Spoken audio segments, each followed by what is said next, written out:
I want to start off with an experience that I guarantee you everybody in this room has had. The legendary food coma. You know? The one where you just had a huge meal, but instead of feeling energized and ready to go, it's like gravity just tripled and the only safe place on earth is the couch. Sound familiar? Well, that feeling, that isn't your body punishing you. It's a sign. It's a reminder that the choices that we make every day, even the little ones, have a lot larger impact than we realize. Now, health isn't about getting the most perfect abs, doing extreme workouts, or following some influencer's morning routine. It's about something much more simple. It's about adding life to our days, not days to our life. Every bite we take, every time we move, every minute we take to recover, those are the true levers in a healthy life. And yet, 1.8 billion adults, around a third of the adult population, don't meet their daily health requirements. Now, I'm Kiel, and I'm a normal 17-year-old. I like to play football, hang with my friends, and yes, eat a lot. But I'm not here today to lecture you guys. I'm here to share a perspective, one that's relatable, practical, and actually doable. Because I believe that when we stop chasing perfection and start focusing on the real everyday choices that we make, health suddenly feels a lot more in reach. And that's my goal for you guys today. And I want to share this through three simple pillars: how we feel, how we move, and how we recover. Let's start off with the first pillar: how we feel, the nutrition. Well, do you remember that late night snack you had, or the extra soda, even that fast food gotten on the go? Well, the aftermath: irritability, sluggishness, and zero motivation. But that's not a coincidence. That's chemistry. According to the American Journal of Clinical Nutrition, diets high in refined sugar spike our glucose levels, leading to crashes in both energy and mood later on.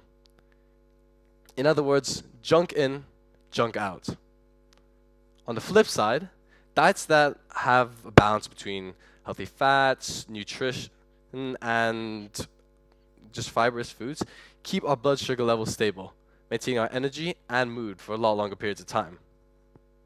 Here's something else. Harvard's School of Public Health found that people who have nutrient-dense diets didn't just experience better physical health, but also up to 50% more alertness and concentration throughout the day.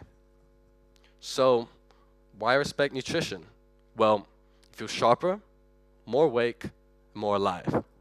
Ignore it, and the disadvantages do start piling up: sluggishness, irritability, and zero motivation. See, health doesn't start in the gym, it starts in the kitchen. This moves me on to my second pillar: how we move.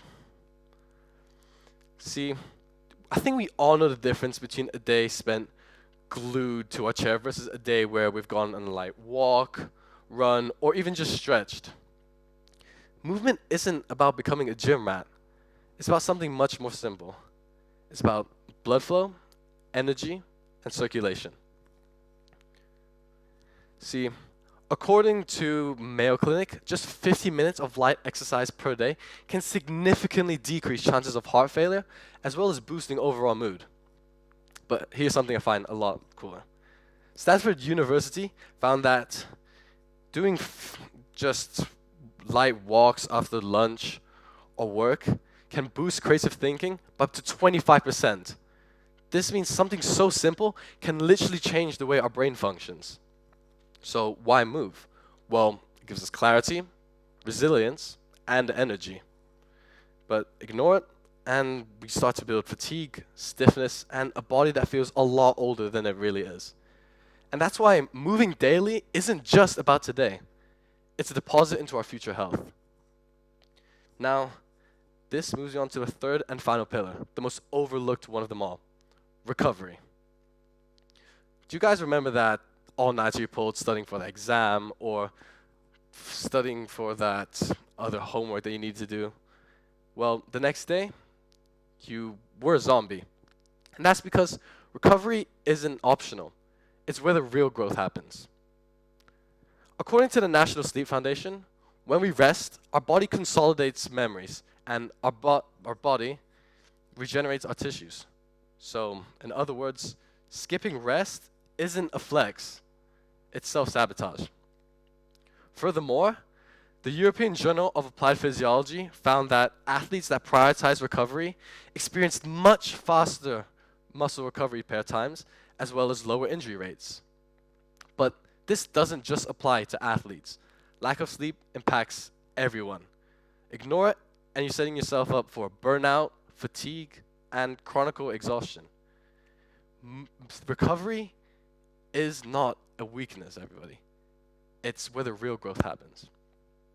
Now, let me circle back to that food coma I was talking about earlier, that drained, unmotivated feeling.